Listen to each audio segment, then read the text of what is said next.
Everybody, if you start making your way into the auditorium, we're about to start our afternoon sessions. Okay. How was lunch, everybody? Good? Okay, good. I get a sense the space is working quite well, at least compared to Mayo Memorial Auditorium last year. Okay, good. I'm glad to hear that. If there are issues related to, again, temperature, if they're related to anything else, let me know. Luckily, we have staff support on site, so I can just let them know, and then they can at least try to call somebody to fix the problem if there is one. So please do let me know. Again, thank you, all of you for going to the exhibitors and seeing them. They'll be here throughout the day, so please continue going through. As you can see, there's tons of information, tons of resources, lots of expertise out there. If you have specific questions, they can hopefully answer for you. So please make sure to see the exhibitors as much as possible for the rest of the day. Again, I'm going to keep these reminders coming out. Please do fill out your registry forms if possible. Again, remember, the registry forms don't enroll you for a study, but give me permission to contact you to tell you about a study. So please fill those out if you haven't had a chance to do so. Then the yellow forms too for the remote health monitoring study. Again, we're always looking for participants for that study, so please consider filling those out too. Okay, we're kind of in transition mode here, but I would please ask you to try to be a little quiet because we are moving on to our next set of presentations, which is, love to hear from them because this is going to be a very interesting set of presentations. So one of my goals, again, with the conference, started this a couple years ago, was to continually to incorporate perspectives that maybe don't always have the same voice that is maybe heard in terms of mainstream perspectives as it relates to caregiving and memory loss. And so this presentation by Dr. Lisa Albrecht, who's a professor in the School of Social Work, and then Venoreen Browne-Boatswain, who really I know most as a key community resource here in the Twin Cities. She has provided me with invaluable guidance and insights on several of my projects as a member of my community. Guys, please. Thank you very much. So both of them are just gonna, I was really excited that they agreed to participate because they're gonna tell us more about some of their own personal perspectives in going through caregiving and then also what they've learned by doing so. And hopefully because of that, we'll all learn at the end of their presentation. So Lisa Venoreen, do you wanna join us? Thank you so much.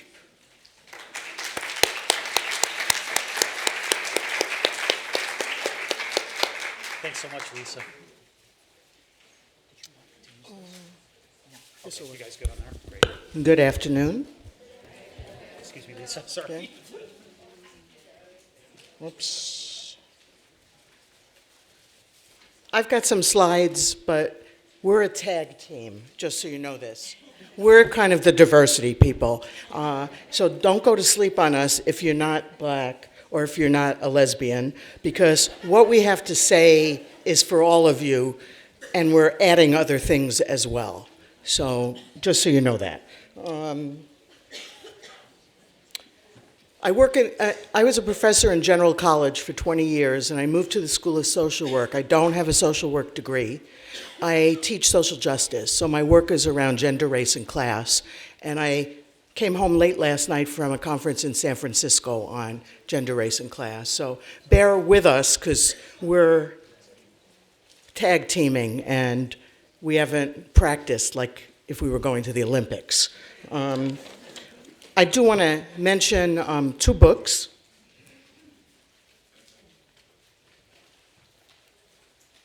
Ever the Professor.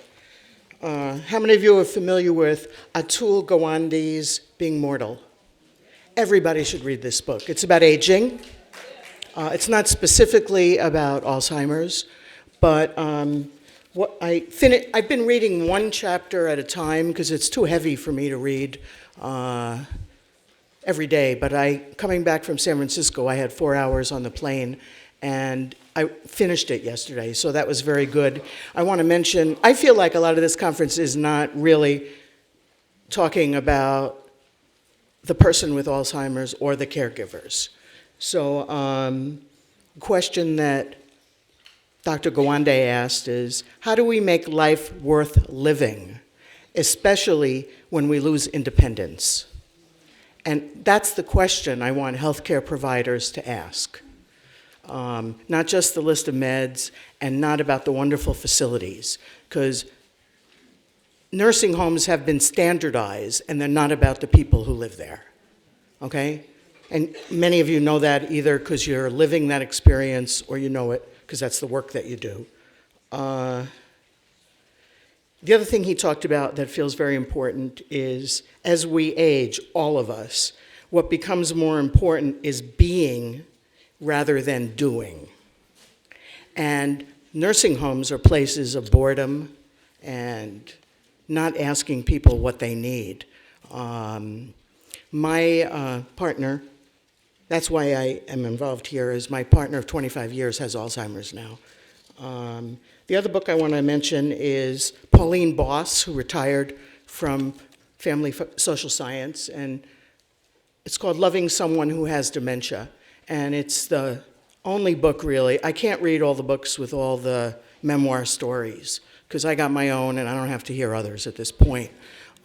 This is about caregivers understanding what we're going through, because I think, and I'll talk more about that when I get to it. And the last thing I wanted to say is everybody in that room who's advertising places where people with memory loss might move, I should see in big letters on every single table, private pay or eligible for elderly waiver. Because you don't know who's poor in this room, and most of us can't afford private pay. And what happens is people are asked to leave in private pay places, so they can't stay once their money is used up. So I don't know how many of you know that. I know healthcare professionals do. But then don't stop at the table if you can't do private pay, because you don't need to know about that then. And unfortunately, many good places don't take Medicaid. So that's what we are up against as caregivers. Okay, so I'm going to do my little piece now, right? Okay, hold on. We're talking about systems and personal issues in this talk. And this is a slide I used in San Francisco at the conference I just came from. It's not on. Here it is. But it's not on here. Oh, I don't know how to do that. Hey, Joe!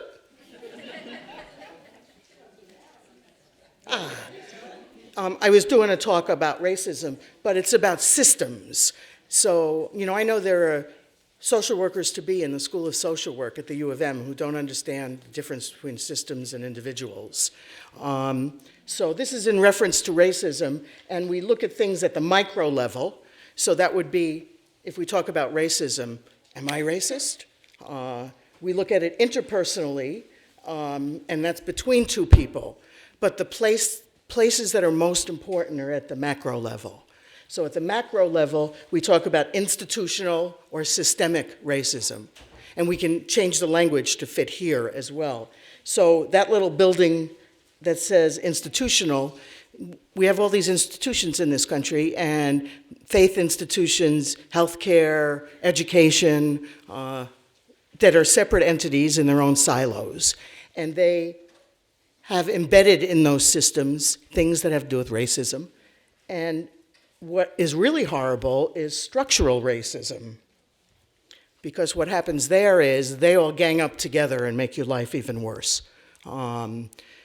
So an example I gave in San Francisco was the tax base in this country, property taxes, and education in this country. That's structural racism, because I have white friends who can afford to move to the suburbs. And it's more dollars per child in the suburbs because it's based on the tax bases of property taxes. So that's how two institutions interact to make it worse. I also, generally speaking to healthcare providers, I would like to see more places that are in the cities, not just in the suburbs. I'm a city girl, my partner is a city girl, and we don't look outside of the city for down the road living arrangements. That would build more diversity in, and there are a lot of people who do live in the city. So I won't, if I'm ever gonna have to move my partner, I don't wanna move her to the suburbs. Okay, so I'm doing this little thing on pre and post diagnosis. This is when Pat turned 70. She's 77 now, and I'm 65. And I'm totally retiring next year. So I have a middle-class job as a professional. I've been a professor at this university for over 25 years, but I'm in phased retirement, which means I make a quarter of what I used to make. Okay, I'm at 25%, but I get to keep my benefits. Okay? That's my story. Pat retired at 65. She was a graphic designer and also did art as what was deeply in her, and a really good artist, I might add. She started to have some memory problems 5 years after her retirement. We talked about it. We did not have any holistic healthcare system to help us, and I'll say more about that later. We got a neuropsych battery of tests, and then we went to a memory center, and I'll have more to say about that in a little bit. And we sold a big house we had in South Minneapolis, and we're in a condo in Uptown now that's for grown-ups over 55. But it's independent. Anybody, if they need services, has to just bring somebody into their apartment. And I just texted the person who's with my partner today to know that everything was okay. So, and that's, we pay for that. So you're on now, girl.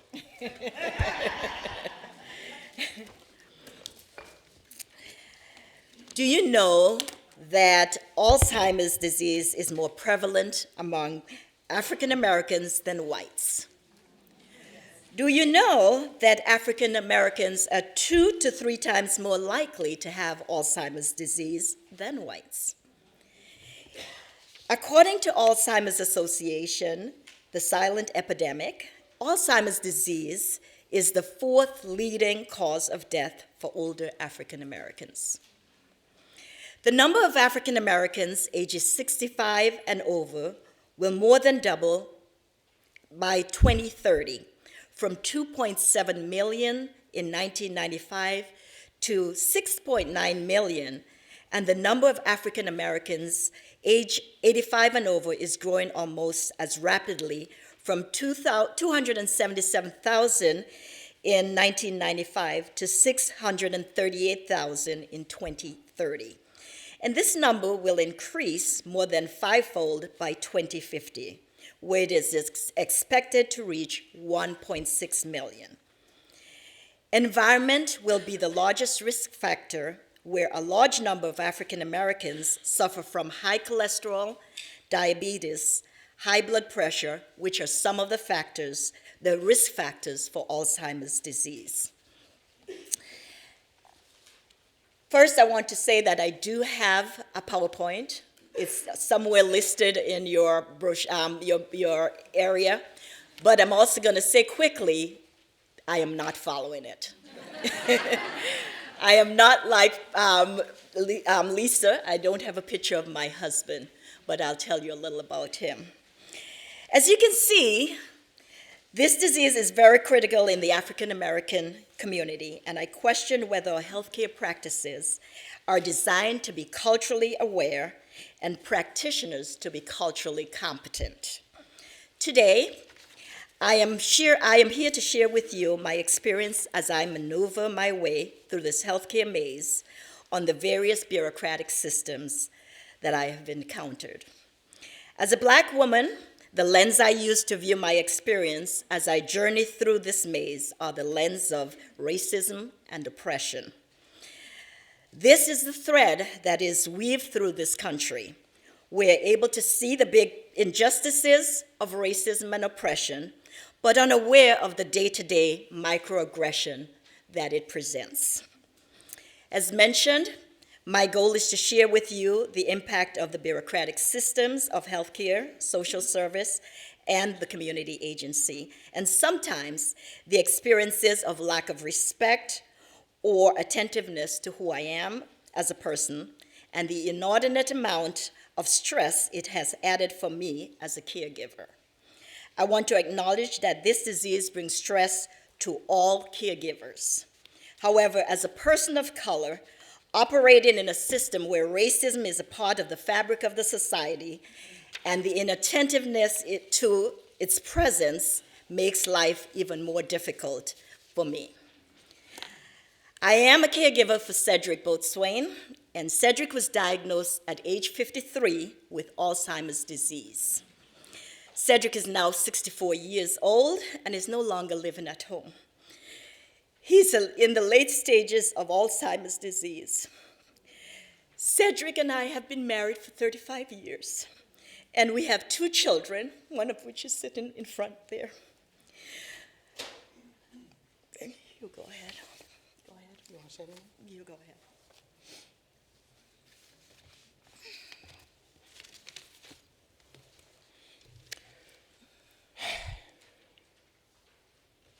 Pat was still working when she went for tests. She just went. It was across the street. She worked at the U by herself. What did I know? She didn't even remember how to get out of the building at the U. She was so exhausted from all the testing. As she was walking out, the receptionist said, "Well, would you like to schedule another appointment to get the results, or should we mail them to you?" So what do you think she said? At the end of hours of testing, mail them to me, okay? We got 5 pages of results. It was in academic and medical mumbo jumbo, especially to me, because, gee, I'm a Ph.D., okay? A few lessons. Don't go alone to take these tests. Bring your loved ones. See if you can get the results in advance, and then meet with whoever the, quote, expert is, and bring someone with you. And again, I'm thinking I'm smart, I get this. Don't assume you understand what the hell is going on. There's statistical data in these reports, there's names of different tests. I have a friend in Seattle who teaches developmentally disabled kids, and she said, "Send me the report, I'll know about some of the tests." So that's how I learned a little bit. I mean, Pat certainly didn't know. So that was stage 1 of being lost.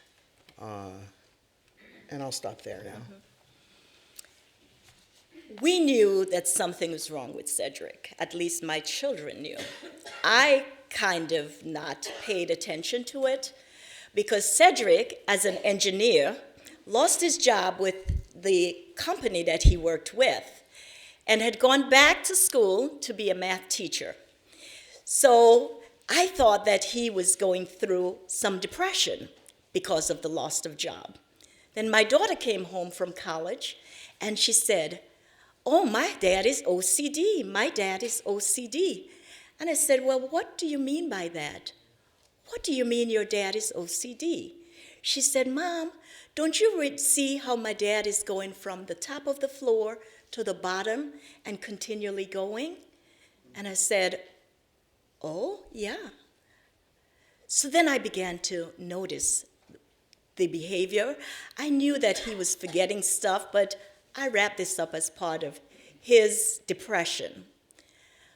One thing occurred that really stopped us in our track. He started to have some seizures. And in having the seizure, of course, he's taken to the hospital. And in the hospital, they've done a number of tests. The test did not show anything, and they decided, well, let's send him to a psychoneurologist. Never heard of the name before, so he was sent there. He did the test, and I was asked to come with him for the test. At the end of during the process, the person said, "You know, this looks a little like Alzheimer's, but what I don't understand is the connection here with the seizure that he just had." So needless to say, I walked away. He told us to go to the neurologist. And I walked away saying, "You do not know what you're talking about." We went to the neurologist, and coming back to what Lisa just shared, they call, as the clinics usually do, to confirm the appointment. So guess who answered the phone when they call? And guess what he said when they call? "Nothing's wrong with me. I don't need to come." So we showed up to this clinic's appointment because I've already expressed to them that we already had the appointment, only to learn that we did not have an appointment. Needless to say, I was very, very upset because I wanted to get some sense. I felt that the psychoneurologist was incorrect, and I wanted to get some more information. Once we did have the information, though, the appointment, and I got that squared away, and I went to the appointment, the clinic's appointment. I saw the neurologist this time. Do you know what he said to me? Your husband has Alzheimer's. There's nothing I can do. You can probably go to Mayo, and they can give you maybe some pill to prolong his life. Have a good day. That is my introduction to this whole thing. Not knowing where to start, I went back to the healthcare that we were a part of. And the healthcare did not want us to go to Mayo. They said, let's give it a try. And they did begin to see him. That neurologist said to me that, well, I think he has FTD, and it's a temporary thing, and it would be okay, but we'll follow him. After 6 months coming back, he said, well, I tell you what, let's do the testing. And once again, he was tested. This time, my daughter was with him when he went to the testing. And realizing that the responses that he was giving was different from what she knows life to be, she spoke with the tester at that point and said to them, and she was asked a number of questions. And to his benefit, the person who was testing my husband at that time called me, spoke with me, and asked me to show up to the appointment, which I did. And it's at that point I said to him, well, how do you come about this test? How do you know that FTD, which is what he was originally diagnosed, is a diagnosis? He showed me the testing that was done. And in looking at the testing, my husband being an engineer, who is very particular about what is done, is very neat and follow a systemic way of doing things, my 4-year goddaughter would have done better on that test that my husband did. So it's at that point that I was able to accept that something was not right, even though I knew deep down something was not right, but I did not know this was the not right thing. I was told at the time to join a support group and to go to the Alzheimer's Association. And I took my entire family because if we're going to be dealing with this, everyone needed to be involved. And we at that time went to the university at that time had a support group, and we all went to the support group, and that was my big introduction to what this is all about. There was some support individual, and I would say most of what I've learned about Alzheimer's was from that support group in the beginning. Those women took me under their wing, and they said, you need to do this, this, and this. They went through it step by step. One of the things they said to me, you need to see a lawyer and get your business straightened. I don't know that they were specialty in terms of lawyers, so I went to a lawyer. And I told the lawyer what I was going to do, and the lawyer began to quiz me in terms of, well, you can't do that because the government says this, this, this, and that. So I went back and I reported to my support group that Saturday. They said, what do you know about this lawyer? No, you are not to see that lawyer again. So they were very caring, and they gave me the name of several lawyers that I should attend to, and I did as they said. But then in addition to that, they said, and what you need to do is to go down to Mayo. They know the real thing. So you need to go down and make sure you get a testing. Remember I said that my health care said no? So now I had to pay out of pocket to be able to have him tested, to go to Mayo. And from Mayo, he was placed in there. They have a study group, and he was placed in the study group. What was also interesting to me from him being placed in the study group, I learned at that time that he was the first person of color to be a part of the study group. That was amazing, because the Mayo Clinic is receiving NIH grant, and they're getting tons of money to do this study, and my husband was the first that they had in their, what is then their FTD study. And after he went through that diagnosis, they actually learned or shared with me that he's not studying from FTD, which the doctor said to me, black people don't have FTD. I've never seen any black people with FTD.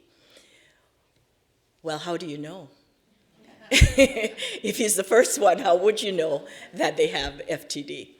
So he was diagnosed with Alzheimer's, and he showed me the information in terms of the good brain versus the Alzheimer's brain, and it's from there that we began our journey in Alzheimer's care.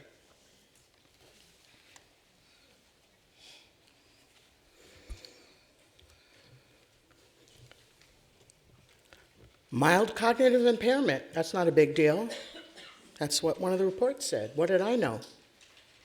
So we didn't do anything for quite a while. Well, it's mild, she's 70-something, that's normal. Nobody explained to me that that could be the very beginning. Nobody. And I have a Ph.D. I thought, fine, it's not too bad.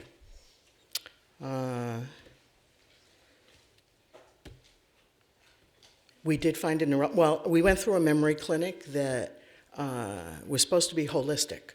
So we met separately with psychologists, psychiatrists, occupational therapist, physical therapist.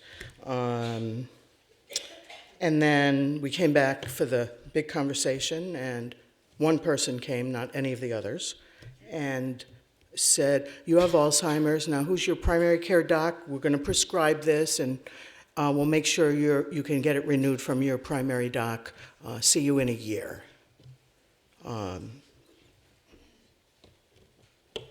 She was put on Aricept, which was prescribed AM and PM. And if you know anything about that, you take Aricept at night and you're up all night. I had to take her off of it as I was trying to find a neurologist because she was losing her mind because she wasn't sleeping. That's how I learned about it. Okay, I'm an academic. How many books am I going to buy about Alzheimer's? Okay, nobody told me anything. I bought like one of the 36-hour one, and it's like, I don't want to read that. It was too hard to read. So I did find a support group. I found looking at the Alzheimer's Association homepage on groups incredibly overwhelming. Lists of groups, when they meet, where they meet, and who to call. Many, many, many, many, many. And I'm thinking, am I going to have to explain homosexuality 101 if I make all these phone calls? Because I'm not going to the group for that. I want to have people who understand a little bit who I am. I'm not Pat's friend. I did the same thing around looking at adult day programs, and I'm happy to report Ling Bloomstead, The Gathering, has been fabulous. And Open Circle in downtown Minneapolis, Heritage Park, is the only place I found that is multiracial. And Pat and I live in a multiracial world, so we have many friends of color, and staff and people at Open Circle Heritage Park are white and people of color. And, it's not a question. That's like how we live. But that was the only place I found. And the Open Circle that's out in the burbs has 2 levels, like early Alzheimer's and late. Downtown Minneapolis, just 1 level. So that's about money in the city, I would imagine. Family members. I did want to say this last thing. At the Alzheimer's Association, I was told go there, and I left with a stack of material like this, okay? With no idea of where to even begin, okay? I mean, you see all the literature. Where do you start when you thought mild cognitive impairment wasn't a big deal? You find out Alzheimer's, and you have this much material. There was nothing for GLBT people, by the way. I've since started a GLBT caregiver support group. I'm happy to say the Wilder Foundation carried us for the first year, but we don't have money. And all of us work full-time doing other things. Some in the Alzheimer's world, but I don't know if we're going to survive. It's not like we have such special needs, but if I have to think about a facility for Pat, I got to think about, first of all, is it multiracial? Because that's the life I lead. Second, am I going to be treated as the friend? All this was happening before gay marriage passed, and everybody was so happy about gay marriage. And I said, how many of you have like aunties and uncles who are 60, 70, they're widows, and they find somebody in their life, later in life, but they don't get married? Many people have that, cross cultures. And they said, oh, yeah, I hadn't thought about that. And I said, do you want to know why? Because I would have lost all my money if we were married, okay? I did get an elder lawyer. I did learn that pretty fast. And our money was married because we were together 25 years. There wasn't a question about that. And I had to separate all of our money. And it's 5 years until we're totally separate in terms of the law. And we're already there. But, you know, I don't know enough around how marriage works. There's allowances around some of the money. You can maybe say more about that. But I had to think about that. I have a neighbor who's a 98-year-old Jewish lady, and her husband and her son said, oh, go to Temple Israel. There's a support group there. Now, I just want to say off the cuff that New York Jews are not like Midwestern Jews. It's turned out very well, though. I've been going to that group, and they've saved my life in many ways for 3 or 4 years now. Nobody is weird about I have a partner that's a woman. And what's most important about a support group, if people don't know, is it's a place where you can laugh, not just cry. Because we've had a lot of shared experiences that people find hard to believe. Turn to family and friends. Once we started this process, suddenly Pat's brother said, oh yeah, I was kind of worried. She's been forgetting so much. Never said a word to me.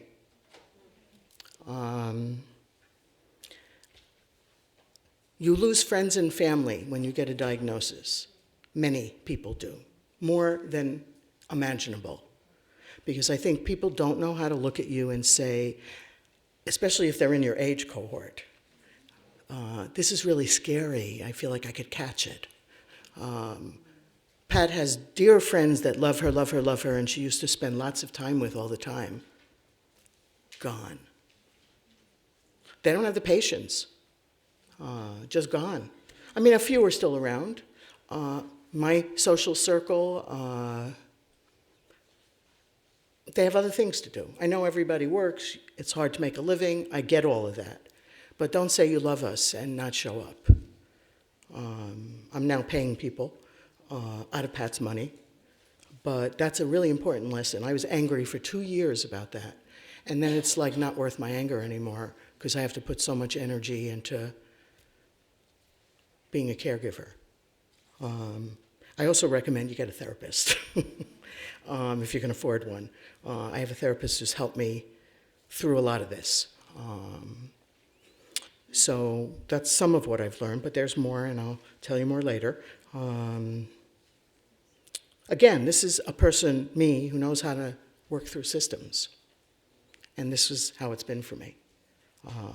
And I hear people talking about standardization of systems. Where does that leave people of color? Where does that leave GLBT people around standardization? What assumptions get made when you standardize everything? That really scares me. I understand big systems have to have some standardization, but the way Pat has Alzheimer's is not how Cedric has Alzheimer's. Don't take my story as the story. It can manifest in so many different ways, and I've learned that in my group. I mean, Pat is in the present moment. She's social when you see her. She doesn't remember names. She knows how to pass, and she'll give you a hug if you give her a smile. And then people say to me, oh, she's doing great. And she can't remember anything after 30 seconds. So again, people jump to these conclusions. That's not how everybody is who gets this disease. It really varies. So standardization worries me. I take Pat to places. We go on the plane together. A couple of my close friends understand that just because she can be social in that moment is not is not what happens to everybody. For 2 years, I was able to get her to the gate at an airport, talk to the person at the gate, and say, her best friend in Seattle will be picking her up. Just make sure she takes off her carry-on. And it worked fine on Sun Country. On the last time she did this, the plane got in like 20 minutes early. Okay, great for planes to be early, right? I'm on my way driving up north to have a vacation with a good friend. And Chris, her best friend in Seattle, calls. I don't know where she is. Chris had moved her into first class. And when Chris gets there, everybody's off the plane and somebody's standing there with her carry-on. First class. How many people do you watch in first class? 8 people?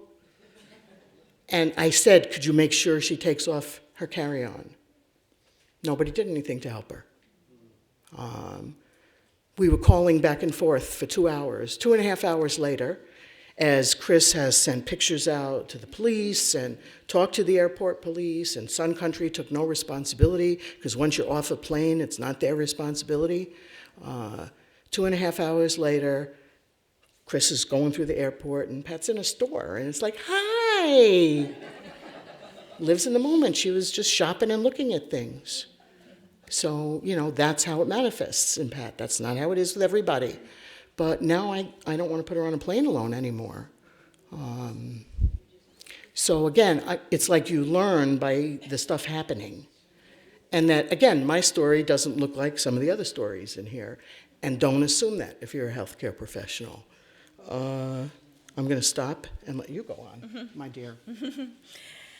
The Karen, the University of Minnesota support group that I was a part of, and I can't remember the first name, but Karen is the second part of the name, is no longer in existence.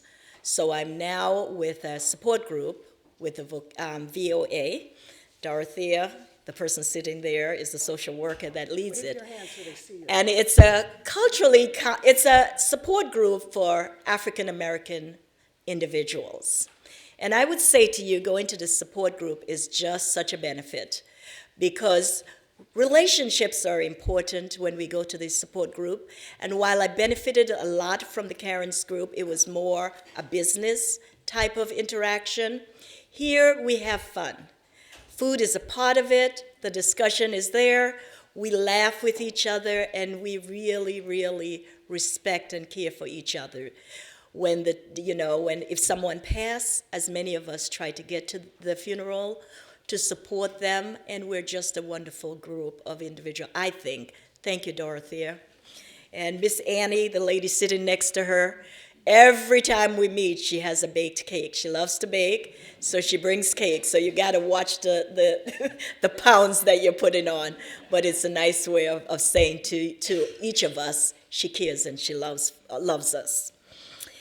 As the coordinator of Cedric's Care, I am the medical decision maker, the insurance navigator, lifestyle advocate, as well as life partner.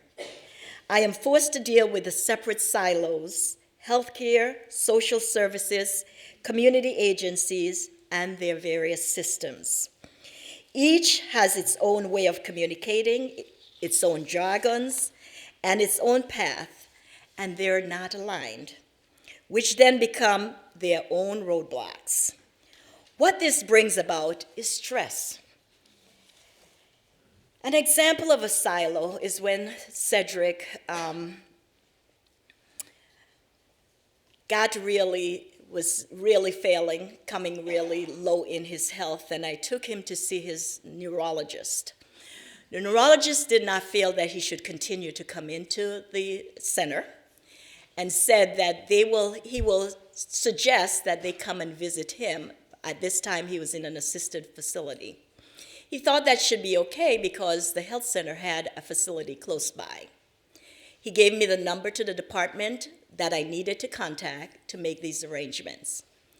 When I called this department after a long back and forth, they finally responded to me, no, we can't go there. We can't go there because he's the only patient that we will have there. Needless to say, this was very upsetting to me, because for the entire time that we've lived in Minnesota, this healthcare was his provider. And now it meant that we would have to start with a new provider. I wrote to them and did get back a response, but the response was not to me. The response was to Cedric. And the letter was something like this: well, your wife wrote to us, but we can't discuss you with your wife because, she does not have access, she can't have access to your records. It doesn't matter that I did have the power of attorney, and I've already signed everything that the clinic has asked me to sign, but they could not do that. But they wanted Cedric to respond to them so that they can have this discussion with me. In the meanwhile, Cedric, something came up that I had to take him into one of these clinics. And as I was there with the health provider, she said to me, well, how did you get him here? Said, I put him in the car and here he is. She said, you should not do that anymore. Would you like for me to have someone come in and see him in the facility? And I said, absolutely. So we're talking about one department not even knowing what the other department is doing. Because remember, I was told that this cannot be done. We receive a letter stating that it could not be done. And here we are, that this health provider in the same clinic said, yes, it can be done. And that is how that is happening right now. So again, the silos, they don't talk with each other. They don't communicate with each other.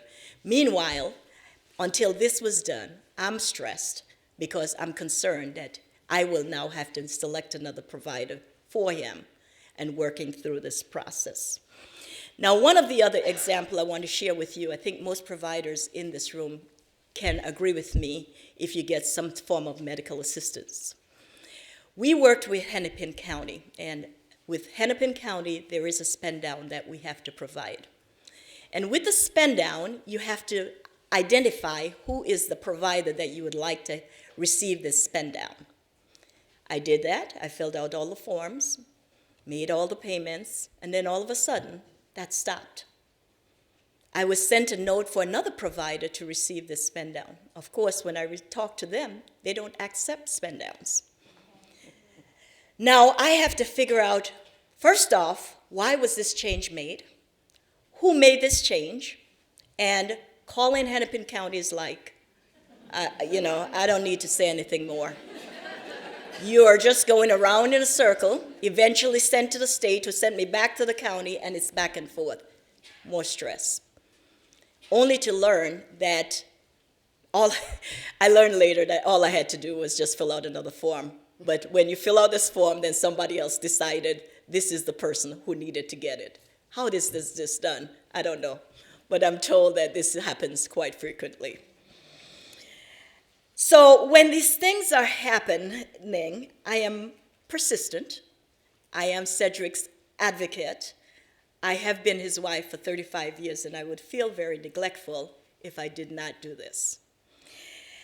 Sometimes I'm labeled as being pushy. I'm labeled as being difficult. Or, the ultimate for a black woman, I'm an angry black woman.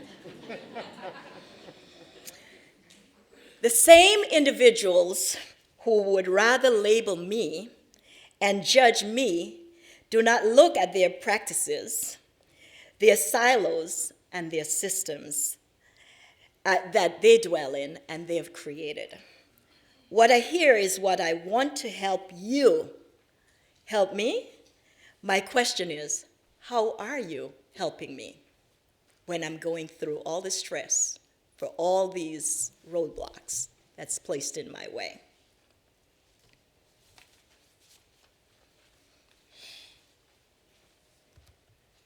So this is kind of my personal list of lessons learned. I also want to say that I'm an only child. My mother had a bunch of miscarriages when she was young. She had polio. And My mother had dementia and Alzheimer's. I just thought she was a little narcissistic and childlike, because this was in the 90s, okay? And my father covered. So until he fell apart, I didn't understand. And I'll tell you what the biggest blow was from that. They lived in the same rent control department in Queens for 50 some odd years. I had to get, my father wound up in rehab in a nursing home where it was clear he was going to have to stay. He had a number of TIAs, and she couldn't be home alone. And I would have to, we had a social worker in a Jewish agency, and I would have to call to get overnight care. And we talked politically about issues of race and gender and class often. She went to Madison to get her MSW. And she gave me agencies to call for overnight care. And one agency was called Eurocare. They only sent white people to white people's homes. And the irony was, it was all Russian Jews who didn't speak English. And again, it's not funny. I mean, I let the social worker have it because she knew where I stood politically. And in the 90s with my mom, it was mostly poor Caribbean women who cared for her. And they told me stories of how old Jews didn't want them to walk into a room in their home because they were going to steal something. So they faced that in New York City. Let me go back to my list. Again, I talked about this before, don't assume your family and friends understand. I don't think, unless you have lived as a caregiver for somebody with memory loss, you don't understand. And I'm not saying anybody here is a bad person, but that comes from reading Pauline Boss's book. And she coined a phrase that has helped me understand this illness more than anything else. And the term is ambiguous loss.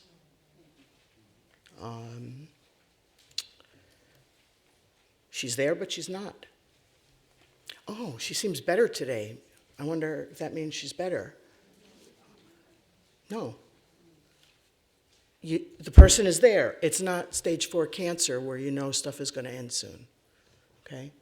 You don't know what every day is going to be. It's a moving target, always going down.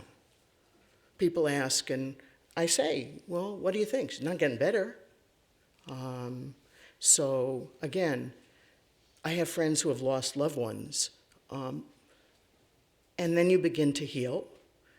I'm in kind of a perpetual state of grief and sadness all the time,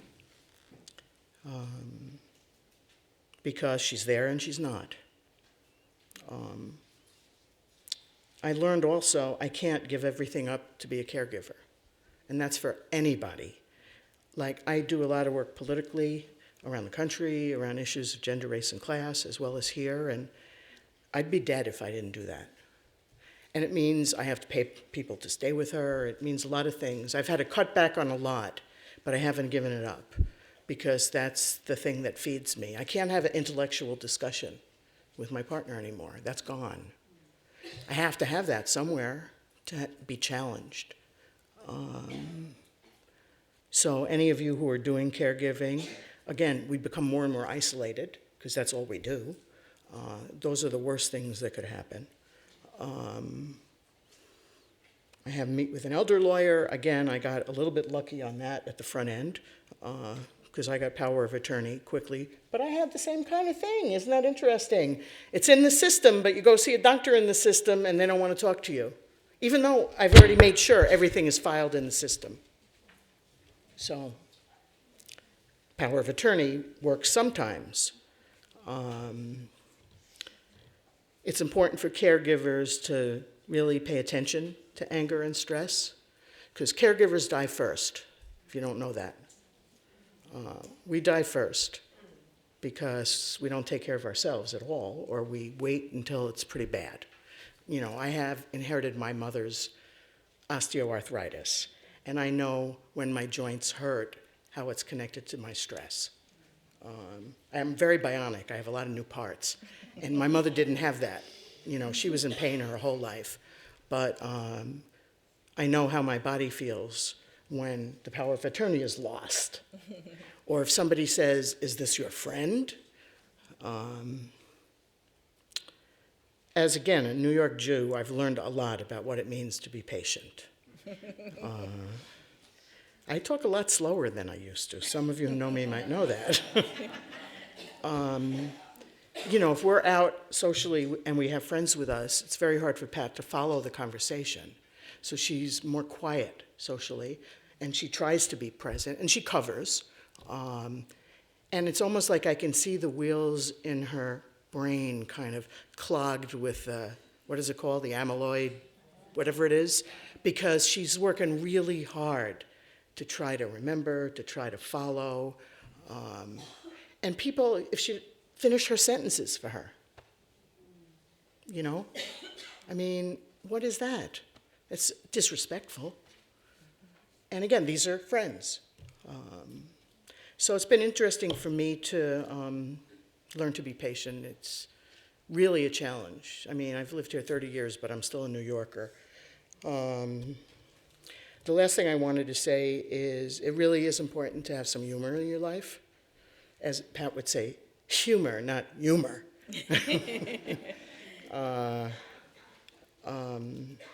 I mean, we're still very playful with each other, living in the present, though it's hard for me to watch the same kind of boring cop TV shows all the time. Like, we did watch Downton Abbey, and, when I try to talk to her about it, she really hasn't followed most of it. But she still is engaged, at least. Our mornings are, I still read newspapers the old-fashioned way. So we get the Times and the Strib every day. And she's become a person who flips through the newspaper for a long time, because I don't try to quiz her on anything. But that's really important. She can't do the computer anymore. We didn't go to Mayo because she was already too far gone, because I thought mild cognitive impairment. So we never went down there. I got a sense from the last presentation that there are more caregivers in the room than I thought, because lots of you were talking about a loved one and drugs. And the lesson of the last session to me was, we all better go see our pharmacists in our healthcare systems, because the woman standing up here is not going to tell you what to do. She legally can't do that. But most of the questions were very personal questions from caregivers in the room. The other thing I do want to say is there's a big difference in caregiving grandma and grandpa or mom and dad and your beloved. And they should not be equated. It's a different pain and a different kind of sadness. The group I've been in, we've sent people, well, my partner has 4 kids. 2 sons don't live here and have bonded with their wives' families. So they show up and want to totally be here, but they're never here. And they love her, and I'm sure every night they say, "We're so lucky we have Lisa." And she has 2 daughters here. One has had a hard life and is very learning disabled and doesn't make much money, so she rarely has time for her mother. She loves her, but she doesn't have time. The other daughter is developmentally disabled, lives in a group home, and is very happy. But even family, I mean, we don't have any battles around who makes decisions. That happens in families that are gay and lesbian sometimes. A partner gets rejected. And so I have grandkids through Pat's family as well. So I'm lucky I don't face that, but that still goes on in GLBT families. So that's real. I think I still learn lessons every day, so I'd have more to share in another 6 months. I guess the most important to me are, anger, paying attention to it, because, man, I was pissed at friends, and it wasn't worth my energy. If somebody comes through now, it's oh, isn't that nice, they came through. And then the piece about humor is really important. And again, in the life I lead, it's important that we're up here together. That's really important. And again, in this country, we live more segregated lives than we did when Brown v. Board of Ed passed in 1954. So us white people, we don't have to live in a gated community. We can just, even in a similar neighborhood, we don't have to have friends of color. But it's something that's important in our lives, my partner and I. And I'm really glad Open Circle Heritage Park exists, because Pat will kiss and hug anyone there. When Dorothea spoke here a couple of years ago, she gave a lot of information about demographics in the black community, and I spoke to her before and I said, how about if I ask some other questions, because I wonder if the white folks here are going to listen a whole lot, because they're not black. And the question I asked was, how many of us have to hire caregivers that are people of color? And we did have a discussion in the other room, and it was very interesting, because people talked about elders who were very publicly racist in their lives 30, 40, 50 years ago. And everything around Alzheimer's is an exaggeration of who you were. So people spoke in the room about, well, I worry about my mother or my grandmother saying something terrible, using the N-word with a caregiver. And I put that out there again, because again, if there are caregivers in the room and you pay for services, they're usually low-paid workers, and that will often be people of color. So, you know, face that reality as well. I think this is the end, at least. No, I have some more. You got more. All right, I'm done at this point. This is done. Okay, go ahead, girl. Now, the various organizations have a theme around them, and it's called Trust Me. That is a tall order to ask. Oftentimes, individuals are brought to the various bureaucratic systems because options are limited.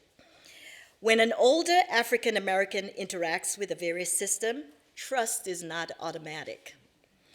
This lack of trust comes from the long history of oppression in this country. When trust is built, there is a willingness to accept vulnerability based on a positive interaction. There is a history in this country where blacks have been victims of the healthcare system. Most of you might be familiar with the infamous Tuskegee study, named after the Alabama town where its participants lived. Several hundred sharecroppers, mostly poor, illiterate blacks, were placed into a study they believed would help them treat them for syphilis, and instead, the healthcare system did not deny them the drugs for treatment, but rather was studying the natural course of syphilis on these men. So in this study, this healthcare system was predominantly white, as most of you know. Trust me is using your eyes when I come in and saying to me that, know me, I'm here for you, which is a lack of your knowledge of how implicit bias actually works. There's nothing wrong with just saying, I don't understand, I don't know, help me to know. Even though I think I should not be the person that's educating healthcare facilities, although I find myself doing that, particularly in the facility that my husband currently dwells. As I shared in the beginning, for those in the audience who work in healthcare field, take the time to become culturally competent. I've heard it said, I treat all people equally. What does that mean? Well, if that means everyone receives the same treatment, know that what's effective for one person may not be the best care for the next. Here is what I would like to share with you in terms of finding this helpful. First, listen to me when I share my concerns. No defense, no blaming. Take the time to learn a variety of cultures, and if you don't know, ask. Don't generalize. We are all very different. Know that because we share the same skin color does not mean that we share the same experiences. Respect me and whatever quirks I bring, even if they create discomfort for you. As an example, I found myself shouting at this community agency because my husband's wheelchair was broken. I called them the night before to let them know that the wheelchair, part of it was broken. Midday, the next day, they called and said to me, well, we have no one to send to fix it. My husband is going to a day center the following day and would not be carried if the wheelchair is broken. So I said to them, well, I need to speak to someone higher than you so I can help them to understand the importance of this need. Someone came. I said, well, I am assuming that you are a manager of this facility. They said, no, but I am the highest person in this facility right now who can work with you. So I explained to them what it is. They said, well, we have no one to send there. Can you come and pick it up? I said, well, what time do you close? They said, 5 o'clock. I said, I am finished work at 5 o'clock. And I work almost 45 minutes from where you're located. He said, well, I have no one to come and fix this. And I think somewhere in this training that this person received, that they're told, just say the same thing over and over again. Because that's exactly what happened. This woman kept on talking over and over again about this is what they are able to do. So I find myself, as she continued, my voice got elevated. And sometimes when that elevation comes up, it's not because I'm actually shouting at you, it's because I'm passionate about what it is I'm saying, and I want you to hear it. This person, her focus was more on me, not shouting on her, at her, than serving me. And then she kept on saying, I'm here to help you. I'm here to help you. Well, what does that mean? You're not hearing me right now, and you're not servicing me, nor are you even going to give me what I needed. So I want to share that as one, please respect the need that I have.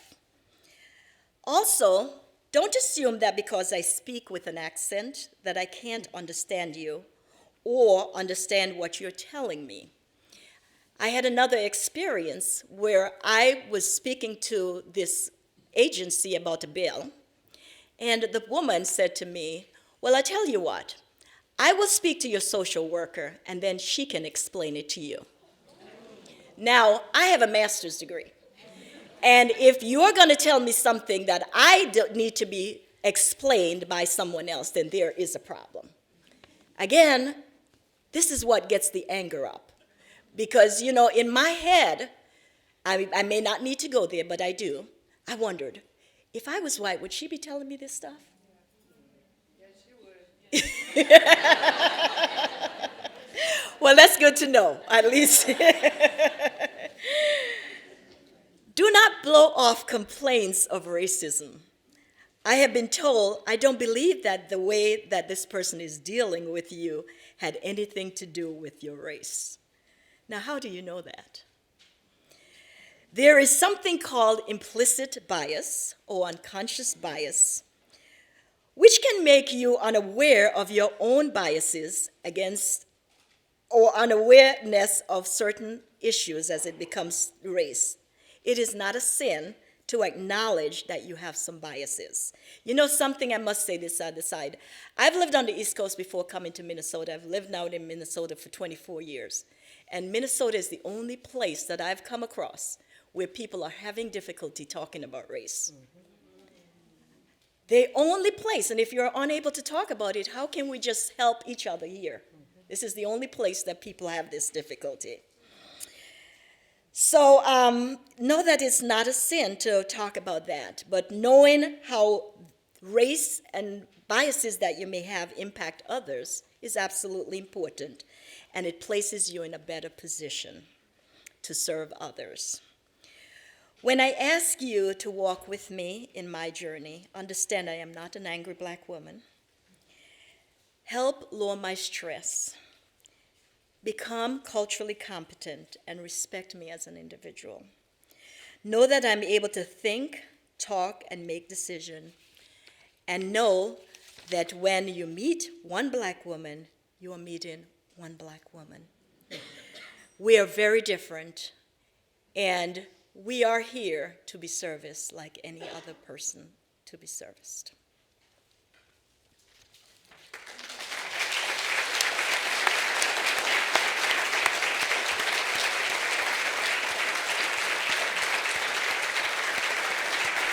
questions?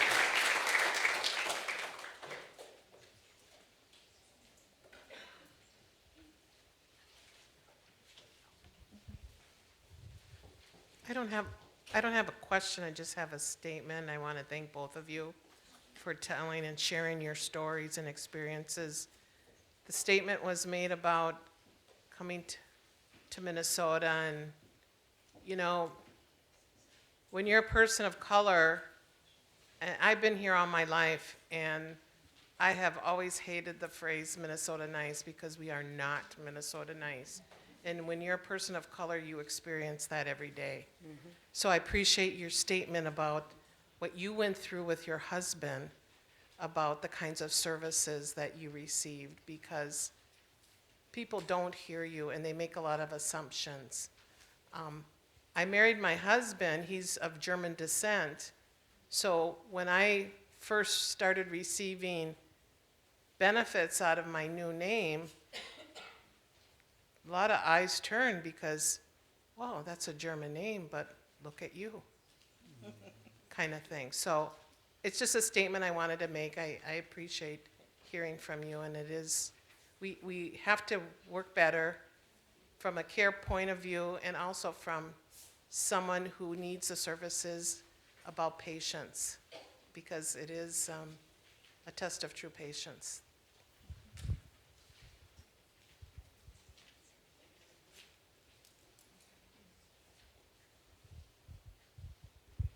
I too want to thank you both for your just fabulous presentations. You've opened my eyes and softened my heart, and I just respect both of you. Thank you for daring to present all your personal journey. I also have another question. Lisa, you mentioned the books Loving Someone Who Has Dementia, and then later you mentioned an author, Pauline Boss. Is that the same? Yeah. Okay. If anybody wants to take a look, both books are here. It's called Being Mortal, and it's by Atul Gawande, Gawande.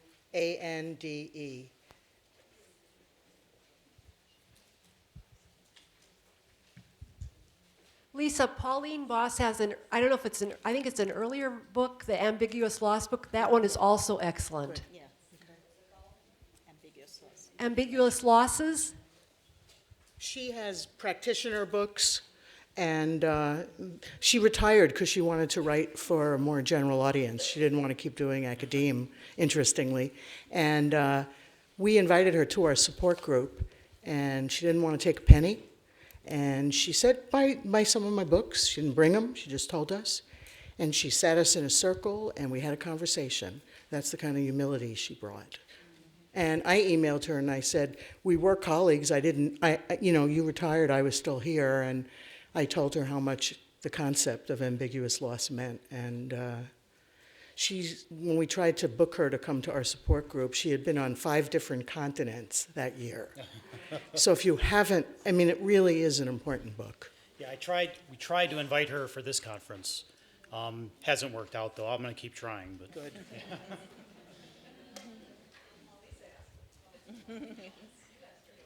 I would ask her. I would. Could you, Lisa? I will try. It's not like we're buddies, but I'll try. Thank you for your stories and your experiences. Can you just help me with the timeline a little bit?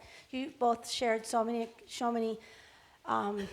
stories of the responses you got from care providers, insurance companies, doctors, so forth. And did both of you say you started this journey about 10 years ago, has some of this improved? Has some of the acceptance of you being a person's primary caregiver and POA, has any of that improved for either of you? Or do you still see this as an issue and maybe we need to heighten that education within, of course we do, but I'm just curious if it has improved since you have started this journey with your loved ones. I feel like this is a trap. I would say to you that my day center, I also use Open Circle, And I would say to you that they are a caring and loving group, and I use a different one than Lisa does. So they know us as a family, they welcome us as a family. When my husband, 5 years ago, was just starting there, he used to come home and say, this actually feels like family. So when I interact with them, I do still get that feeling. I have not shared with you even experience I've had in my husband's facility that he's in. And I would say to you, no, it has not changed. I think there's a lot more acceptance of white GLBT people, not GLBT people of color. And that's because of a social movement that fronts white people all the time and people with money. You know, I still had to explain when we had that marriage campaign why some people choose not to get married. And it was like, oh, but that didn't change anything. There was something else that I lost, I don't remember. Oh, you know, I'm in a school of social work. I teach undergrads how to organize, and I see MSW students and Ph.D. students going out into the world not knowing enough about race and racism and about poverty and social class, and that scares me because MSWs have a lot of power in this world. We have racial disparities in the child welfare system that are unbelievable in this state. You know, education has to get better. We also need geriatric doctors. You can't find one. You know, it's not prestigious. I don't know what to say. We don't have enough geriatric specialists, whether in any field. You know, I found an incredible social worker at the Volunteers of America Senior Center on Bryant off Lake Street. I got really lucky. But, you know, it's hard to find people who understand issues around race and class and sexuality. You really have to dig around, and you usually got to get slapped in the face first, you know, before you find somebody. But, you know, Gawande talks about how there are fewer and fewer geriatric doctors now. And that's really scary, because listening to the woman who's the pharmacist doc, I mean, she knows about meds for old people, you know? I have a great primary care doctor. All primary care doctors should get education from geriatric doctors, because if we don't have enough geriatric doctors, let's teach primary care doctors. You know, that's really a problem.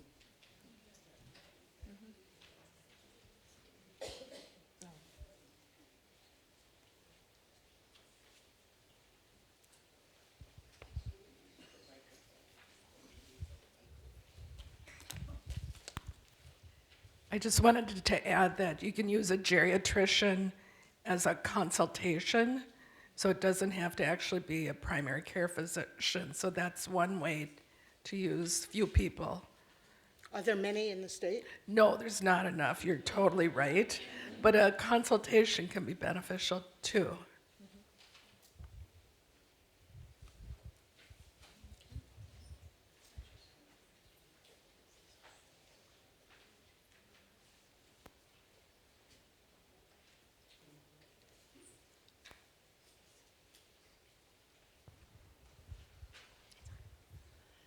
This is again to address a couple concerns. One, I identify thoroughly with the frustration of talking to anyone. I also, many times, I'm identified too as one angry old bee. And it's because I stress so hard to get the kind of addressed care that my spouse needs. I do have to keep on going, but I also want to address another issue. I'm glad that you're here. And then the other point I want to make, and I've told a lot of people here, I grew up in a house that was in the land under this building. This area was filled with people from all over the world. We had people across the street. They were university students from other countries. My grandma had a rooming house for people, students of other countries.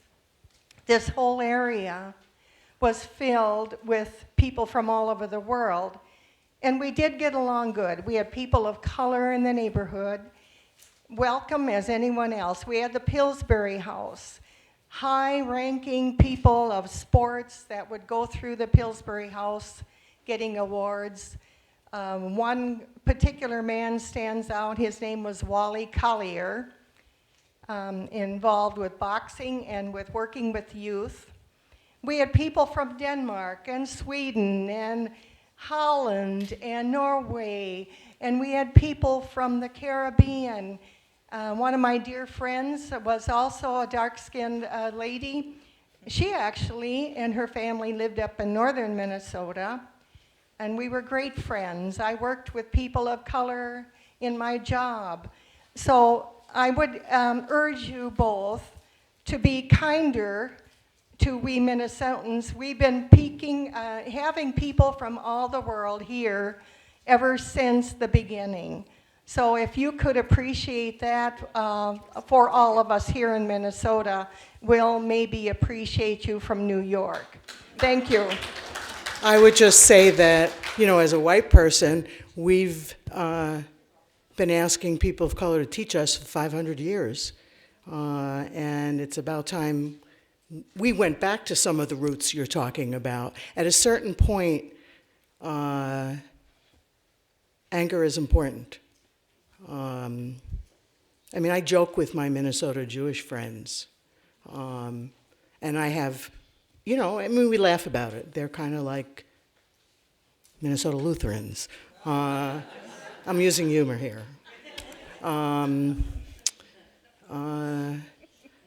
We know what's going on in this country right now everywhere, not just here. And people of color have the right to have the anger that they have, because us white people haven't listened very much. So I stand by that.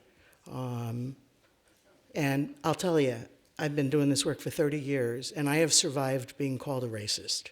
Because if you talk about these issues, you get called a racist because white people don't know enough. And I survived being called a racist, and I learned from it. It didn't make me, I learned not to be ashamed, because we don't do this in the academy enough. We certainly don't teach about these issues. So, and we live segregated, so how do we know? It's like my friends around Alzheimer's. They're too afraid to ask. So, yeah, it's different here. Yeah. All I can say is this. I have an experience, and my experience is real. Mm-hmm. Racism is real, oppression is real. And what I want you to do today, I hope I didn't come across as an angry black woman. That what I am, okay. what I'm sharing with you is my experience here. And I really want you to hear it. I want you to know it impacts me. It impacts every person of color walking through your door. Not only do we deal with racism day to day, we're dealing with, it's difficult enough for me to go and see my husband in the way that he is. The stress of that, the stress of racism, it adds a lot of burden on me. So I'm not here to deny your whiteness or that you're nice to people that's people of color, but I do want you to hear that there is a lot of stress.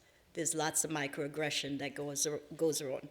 And again, as a person of color who is accustomed to racism, I don't know that someone said, well, it happens to me as being white. I don't know that. I'm always asking that question, how would that have been handled if I was white? That's real for me.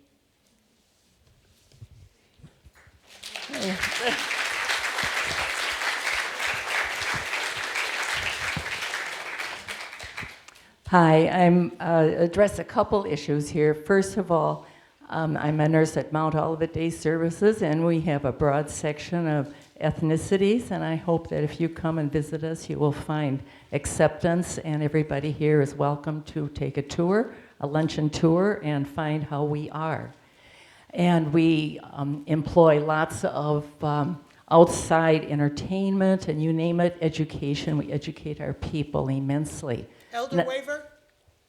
Elder rep, yes. You take elder waivers, okay? And so, number 2, I'm huge advocate for the LGBT community. My daughter is lesbian, was married. I'm a huge advocate for information, correct information. And one good source is PFLAG, if you haven't heard of it, Parents and Friends of Lesbians and Gays. It has a website, pflagtc.org. Huge programs, wonderful. Also, healthcare delivery through churches. I know like Fairview Foundation does that.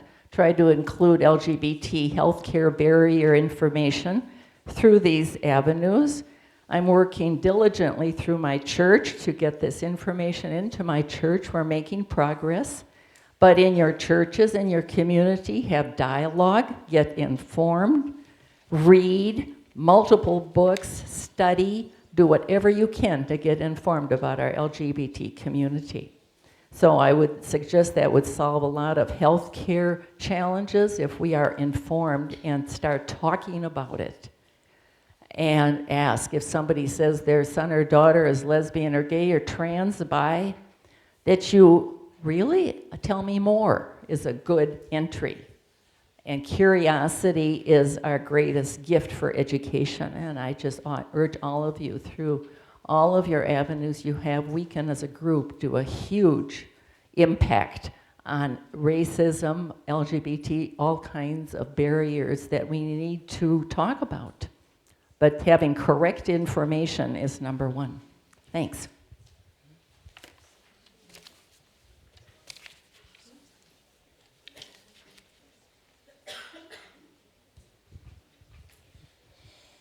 Hello, ladies. I just wanted to say thank you for sharing your stories. And I am a master's licensed graduate social worker. And I find it very important to educate ourselves on as much as possible. And I was just looking through here wanting to ask, do you guys have contact information where I can meet with you guys on personal time to talk further? Come on up, we can give you our stuff. I can give you a card. Yeah. Okay. Could I just ask for Quick note here. So one of the things I'll provide when I follow up with everybody, it'll be on the virtual library, is the contact info of all the presenters.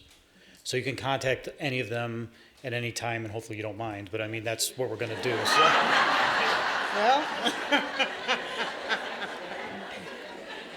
Well, Hello, I'd like to ask for maybe some comments from you. We've talked a lot about issue of race and cultural understanding.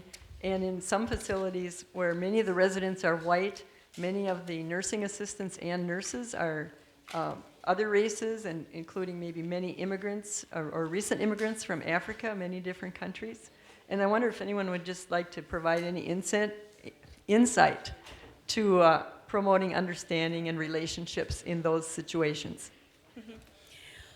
Well, I think one of the things, and that's a lack of knowledge about cultural competency. First off, because the individuals who are serving the patients are people of color, they assume that we have this thing going. You know, that we get along really well, and they're black and I'm black, and we understand each other. So that's the first thing. Secondly, I can tell you, I've walked into my husband's facility and I've been asked for things to take care of family members simply because I'm black. It doesn't matter that I'm not wearing the uniform of the group, that I'm asked, well, my mom is not doing this, would you help me do that? I run into that all the time. Then the other thing that you need to know is that in those facilities, I've also heard the N-word being used by patients. And as Lisa mentioned before, is that when you're lost your way of thinking, it's natural for you to do that. But the fact is that individuals don't know what to do with it. So the part that I would say is that cultural competency is needed for whether the people are immigrant members of your staff or they're white members of your staff. Cultural competency is needed for everyone. So that is the first thing I would do. The other thing that I would say with my husband's facility, there is no programming for him. You know, if you're talking about your Alzheimer's, you remember the old days, and all you're playing is the Lucy show. My husband is from Aruba. He is younger, and he can't relate to this. So what is it that you bring? You know, I know one of the facilities before we placed him that we went to, the person said to me, well, what would you do? You know, it's that, yes, I could tell you what some examples, but it's not my job to come in and educate you on what you should be doing. I would be helping, but that needs to be something that's there. And the person that I saw recognized, no, we're not culturally competent. But you know what? I left feeling that it's okay, because that person knew that I couldn't afford their facility anyway, so I wasn't going to be coming there. And they did not see the need for it. So, does that answer your question? I'd also say that many new immigrants here have been denied the credentials they had in their home countries. And in my experience, getting new body parts for my arthritis, they know a whole lot of stuff that's helped me. And some of us make the assumption if they can't speak English perfectly that they're not smart people. I have gotten health tips from many of the workers in hospitals who are probably the lowest paid workers as well. But they had credentials in their home country, and they know a lot of stuff. Does that answer your question? I guess not exactly. I was more thinking of understanding between the white residents or the immigrant workers from Africa. Just any comments anyone has for promoting understanding or relationships. Hi. I have kind of a unique situation in this whole conversation. I have a master's in English as a second language, and I'm completing my master's in speech language pathology. And I'm a person of color, and I'm adopted, so my family is white. So my whole perspective is very interesting in the situation, and I think the most important thing they said is treat everybody as an individual. There's no way you can learn about all the wonderful cultures that exist here, so it's not that you don't try, but you try as it comes to you. It's too overwhelming to try to think of everything in a broad scope. You know what I mean? And the idea of Minnesota nice, it is real. They're the most well-intentioned people. My parents included. There's ice in Minnesota nice. And people don't know. And it's not that they don't want to know. It's that you don't know what you don't know. So you just do the best every day. That's all you got. One more question.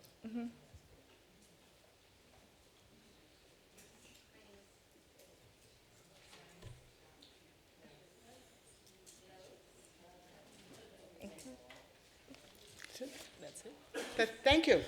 I guess that's it.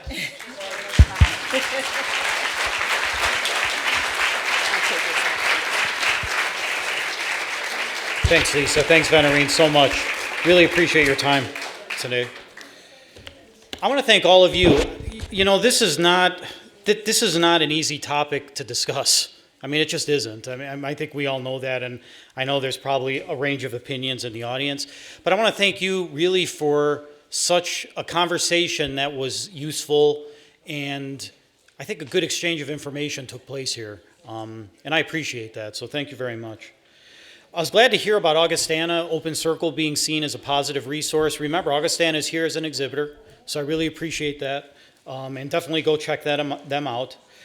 I wanted to ask all of you an idea. You know, we're going into our final presentation. I've been kicking around some ideas about doing a fundraiser, and I wanted to get your real quick and formal feedback on this. I was thinking of actually like having a Minnesota brewer sponsor a fundraiser of some kind. I was going to try to do that this year, and I couldn't. Would anyone, if I did that, like say after the conference, not this year obviously, I couldn't do it, but maybe next year or the year, how many people would attend? Well, it's a fundraiser, so I would have to charge, you know, let's say $25. Yeah, T-shirt, something like that. So, but okay, that seems like decent feedback. I'll try to keep working on that next year. Yes. On a different day, because it's too much today. That's a good point. So maybe a different time of the year. And a different day. Thank you.